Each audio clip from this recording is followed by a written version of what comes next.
Pope makes final appeal for peace at end of South Sudan trip. Catholic Church head joined other Christian leaders in calling for a recommitment to the 2018 peace deal during the Africa trip. Pope Francis has ended a trip to South Sudan with an impassioned plea for peace and forgiveness in the war-torn country. Francis made the appeal on Sunday as he presided over an open-air mass attended by 100,000 people on the grounds of a mausoleum for South Sudan's liberation hero John Garang in the capital Juba. He urged worshippers, including the country's president and his opponents, to reject the blind fury of violence.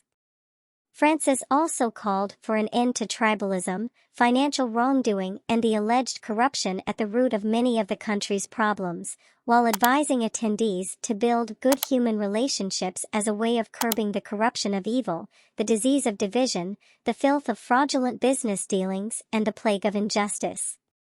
Many in the crowd sang, drummed, and ululated as Francis entered the grounds.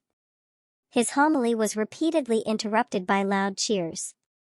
"Dear brothers and sisters, I return to Rome with you even closer to my heart," he said. "Never lose hope. And lose no opportunity to build peace. May hope and peace dwell among you. May hope and peace dwell in South Sudan."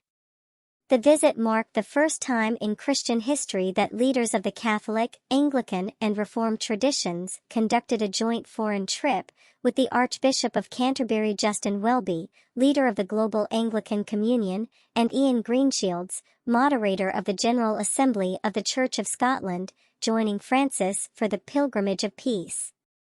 The tour of the continent also included a stop in the Democratic Republic of the Congo, home to Africa's largest Roman Catholic community, where Francis condemned what he called the foreign plundering of Africa.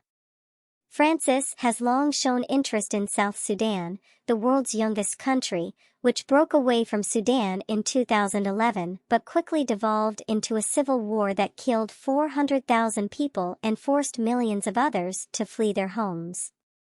In one of the most remarkable gestures of his papacy, Francis in 2019 knelt to kiss the feet of the country's previously warring leaders during a meeting at the Vatican. Still, despite a 2018 peace deal signed by President Salva Kiir, his longtime rival Riek Machar, and other opposition groups, violence has persisted in some parts of the country. Violence in the country's central Equatoria state between cattle herders and members of an armed group left 27 dead on Thursday, a day before the Pope arrived. Meanwhile, several of the agreement's provisions, including the formation of a unified national army, remain largely unimplemented. The trip by the three Christian leaders sought a recommitment to the 2018 deal, while also highlighting the humanitarian situation in the country of nearly 11 million, which has been further beset by natural disasters and widespread poverty, despite having some of the largest crude oil reserves in sub-Saharan Africa.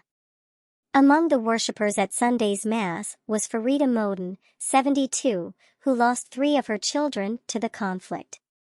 "I want peace to come to South Sudan. Yes, I believe that his visit will change the situation. We are now tired of conflict," she told the Reuters news agency. "We want God to listen to our prayers." Jezelyn Gaba, 42, a widow with 4 children, said, "The fact that the 3 churches united for the sake of South Sudan, this is the turning point for peace.